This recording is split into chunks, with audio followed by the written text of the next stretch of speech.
Olá, estudante! Seja bem-vindo, seja bem-vinda ao Tira Dúvidas do programa Se Liga na Educação, o nosso encontro diário e ao vivo com os professores. Hoje você assistiu às aulas da área de Ciências Humanas. Para tirar as suas dúvidas, estão aqui comigo os professores Jane Amaral, de História, e a professora Flávia Belisário, de Sociologia. Conosco também as intérpretes de Libras, Mariana Moura e Márcia Moura, que você vê aqui na telinha. E para você participar é muito fácil, é só enviar a sua pergunta pelo telefone 31 3254 3009 ou pelo nosso WhatsApp no número 31 98295 2794. Escreva lá o seu nome, a cidade, a escola, o ano que você estuda, se você é professor ou se você é estudante. E todo o nosso conteúdo você pode conferir lá no site seliga.educação.mg.gov.br. Professor Jane, tudo bem? Bom dia! Tudo bem, Cláudia. Olá, professora Flávia. Olá, alunos. Olá. Professor, e quais foram os seus temas hoje? Então, o 9º ano nós trabalhamos Brasil, desenvolvimentismo na ditadura e o 3º ano, a Era Vargas. Joia! E hoje nós temos uma estreante aqui no programa, a professora Flávia, de Sociologia. Seja muito bem-vinda, professora Flávia, aqui no Tira Dúvidas e no programa Se Liga na Educação. Muito obrigada, Cláudia. Muito obrigada, Giane, e toda a equipe pela acolhida. Muito obrigada. Seja bem-vinda. Seja bem-vinda. Então, conta pra gente, em Sociologia, quais foram os temas que nós vimos hoje? O tema de nossa aula foi o campo e a cidade. A gente aprendeu hoje um fenômeno social muito importante, que é o envelhecimento da população do campo e a migração da juventude do campo para a cidade. Vimos também quais são os reflexos disso, tanto para a cidade quanto para o campo. Perfeito! E você já viu a nossa enquete da semana no YouTube? É uma pergunta sobre sociologia também. Vamos dar uma olhadinha aqui. O caminho você já sabe, youtube.com/redeminas. Você pode acessar pelo seu desktop ou pelo seu celular. Vem aqui na aba Comunidade e já estamos aqui com a nossa enquete. Então, a pergunta é a seguinte: o estudante que durante a sua vida escolar desenvolveu mais conhecimentos na percepção da realidade social terá mais condição de ser bem-sucedido no Enem. Essa é uma afirmação. A partir dessa afirmativa, podemos aferir que a vantagem do estudante está: letra A, na amplitude de seu repertório cultural. Letra B, na sua capacidade de escrever melhor. Letra C, na sua agilidade em responder às questões. Letra D, no seu domínio na interpretação de gráficos e mapas. Eu nem vou perguntar para a professora Flávia, que é de Sociologia, senão ela vai responder certo aqui, já dá o spoiler, não vai dar certo. Sim. E você o que acha, professor? Olha, eu vou optar pela letra A, na amplitude de seu repertório cultural. Ah, então tá bom. Então a resposta certa, nós vamos deixar em suspenso. A resposta certa você vai conferir no Tira Dúvidas desta sexta-feira, dia 14, ao vivo aqui com o professor Ricardo Falcão. Enquanto isso, aproveite, vote, teste seus conhecimentos, ok? Então agora vamos para as perguntas. Vamos ver quais foram as dúvidas de hoje. Começamos com o 2º ano, com uma dúvida do 2º ano para o professor Jane Amaral. Existe algum projeto do governo federal para investir na educação do campo? Essa pergunta é da professora. Desculpe então. Professora Flávia, existe algum projeto do governo federal para investir na educação do campo? Já é uma boa pergunta, gente, para iniciarmos, né, essa minha estreia aqui no Tira Dúvidas. Vamos lá.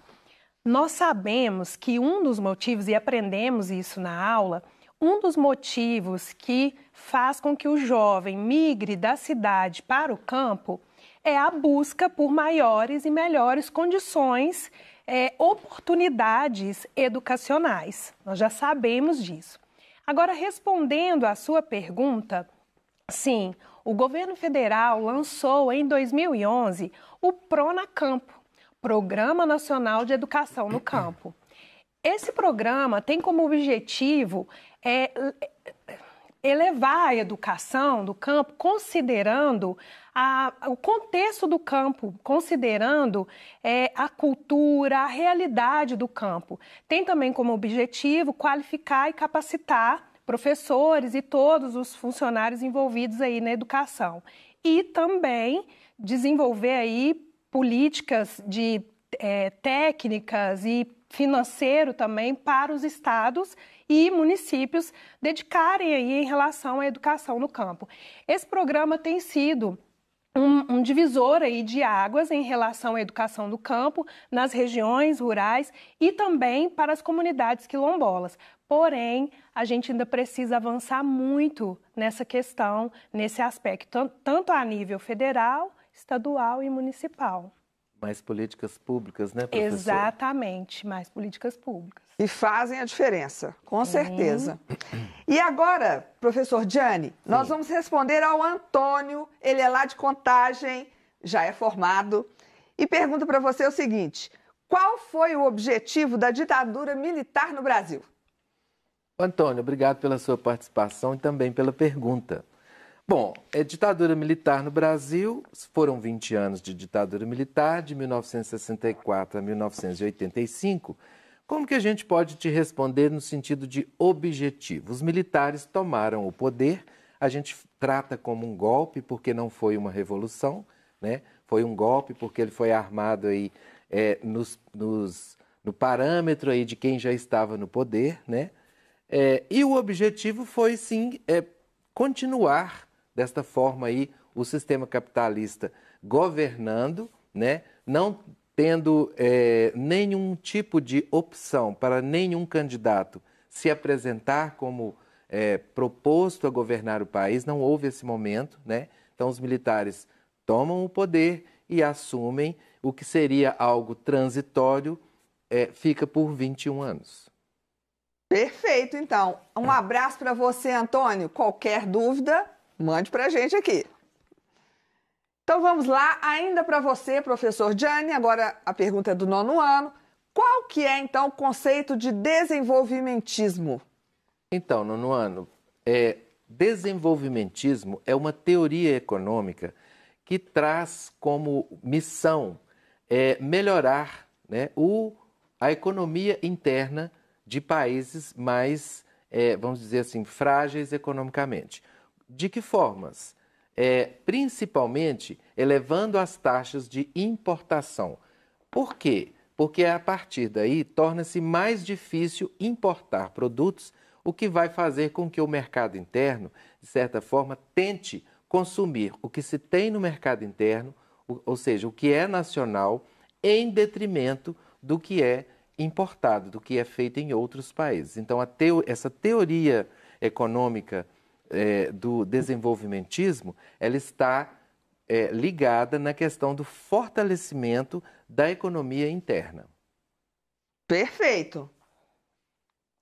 Professora Flávia, continuamos aqui com as dúvidas do 2º ano. Fato social é a mesma coisa que fenômeno social? Eu imaginei mesmo, Cláudia, que teríamos essa questão. Então, fato social é uma das principais teorias da sociologia, desenvolvida por Émile Durkheim, um dos pais, né, da sociologia, e é considerado uma teoria porque possui características muito específicas, e vocês já viram de forma mais profunda com os professores Ricardo Falcão e Paulo Vinícius. Mas eu vou passar rapidamente sobre isso, só para deixar clara a diferença.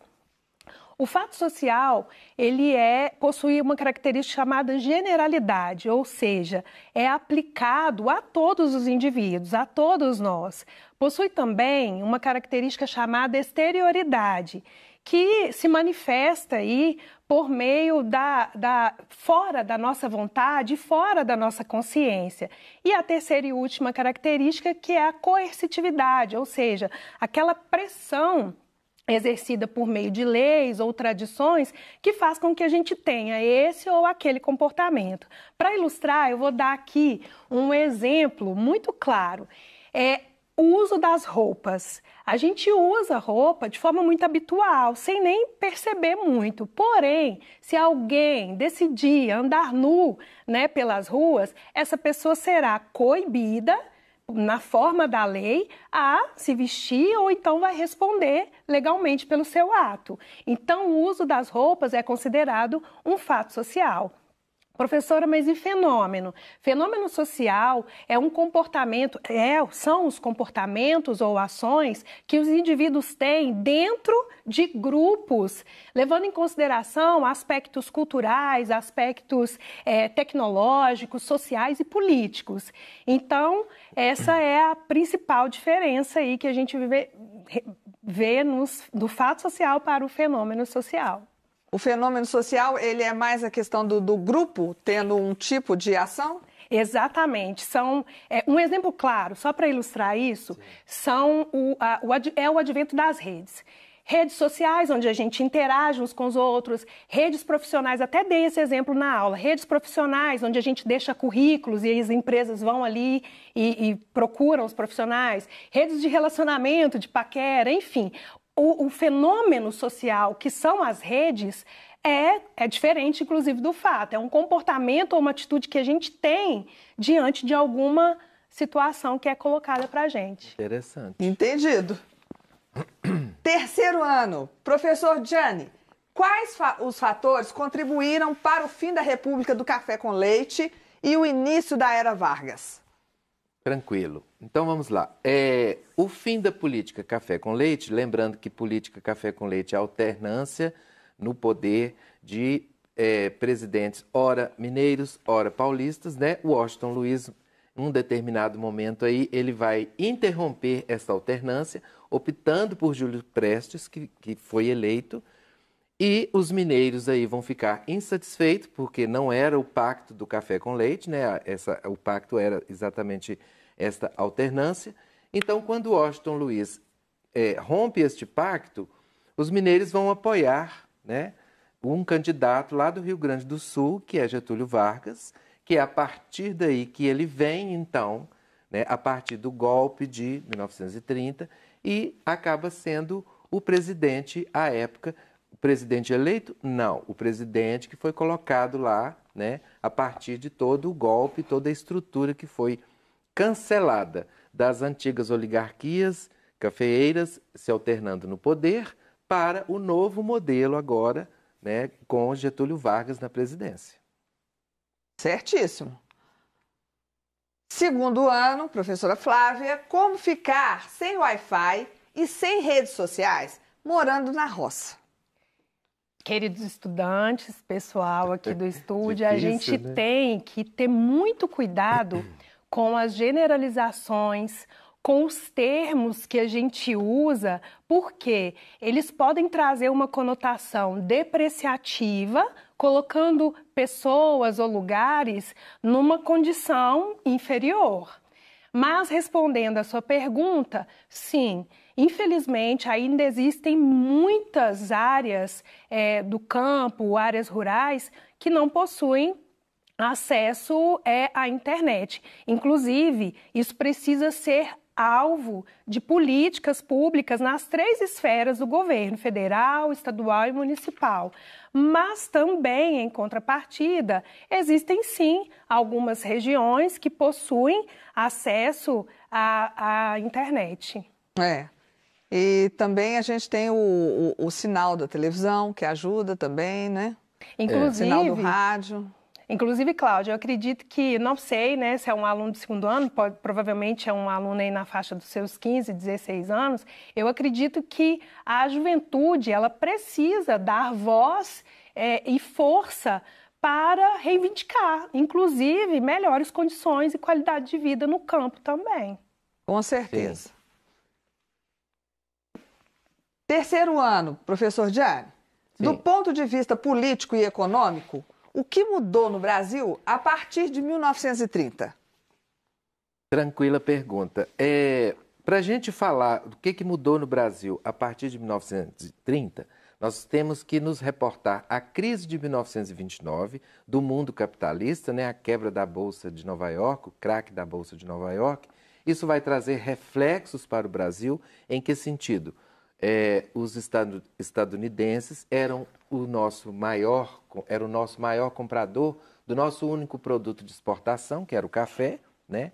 Então, a partir desta crise, fica sinalizado ao Brasil a necessidade de se desenvolver industrialmente o nosso país. A partir daí, vão ocorrer, sim, mudanças políticas e econômicas, lembrando que Getúlio Vargas ele entra para a política nacional neste universo conturbado economicamente, já trazendo propostas de industrialização, de avanços tecnológicos na medida do possível. E uma das mudanças que a gente tem que registrar aqui como política econômica é exatamente passar o Brasil de um país do modelo agrário exportador para um modelo urbano industrial. Isto é uma batalha, isso não é feito assim, né? Foram anos aí de implementações, de negociações, mas o que nós temos aí para trazer como sendo ponto de vista político e econômico e de mudança a partir de 1930, é isso aí, o país tornar-se mais industrializado. Ok. Professora Flávia, ainda continuando então a questão do campo. O segundo ano está perguntando o seguinte: moro na zona rural e estudo no centro da cidade. Não tenho vontade de sair daqui. Acho que a vida poderia ser melhor aqui. Foi um pouco do que você já falou, né? Exatamente, Cláudia. Olha para você ver, aluno do segundo ano, ou seja, jovem, né? E aí eu fico, adolescente, jovem, e aí eu fico, inclusive, com um sentimento de esperança. Porque se você é aluno ou aluna, que eu não sei, tem vontade de permanecer no seu território, no seu local de origem, isso quer dizer que você tem força, pode usar a sua voz e a sua força para buscar melhorias para esse local. Inclusive, existem grupos organizados de jovens organizados para isso. Depois vocês pesquisem um pouco sobre o termo Coletivo Juventude Rural. Coletivo Juventude Rural. E aí vocês vão ver que, somada aí, né, a sua força e a sua voz, você vai poder desenvolver um projeto de vida para você continuar nesse local que você está inserido. É interessante pensar, né, professora, também, que essas políticas públicas que tanto se fala, né, que precisam ser elaboradas e efetivadas, elas precisam deste tipo de norte, né? Elas precisam ser sinalizadas assim, a que ponto? É para o jovem quer continuar no interior. Eu acho isso belíssimo. Sim. Né? Então, incentivar políticas públicas a partir desta ótica. E às vezes ele não tem nem conhecimento, professor Giane, de que existem outros jovens que também querem e estão ali na luta, correndo atrás, né, dos direitos, para garantir os direitos e melhoria de vida no campo. Isso mesmo.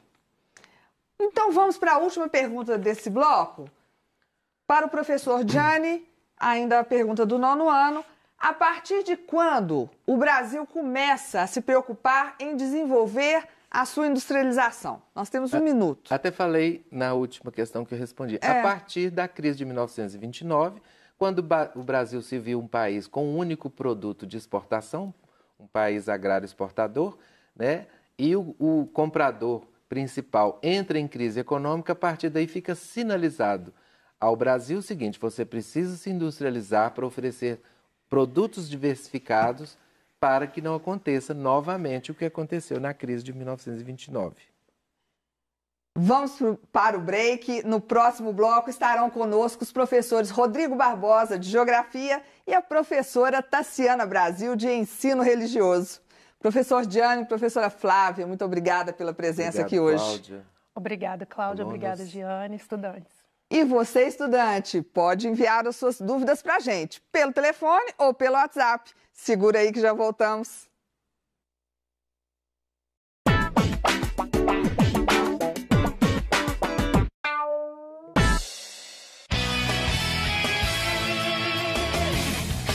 O espaço está livre aqui no meio.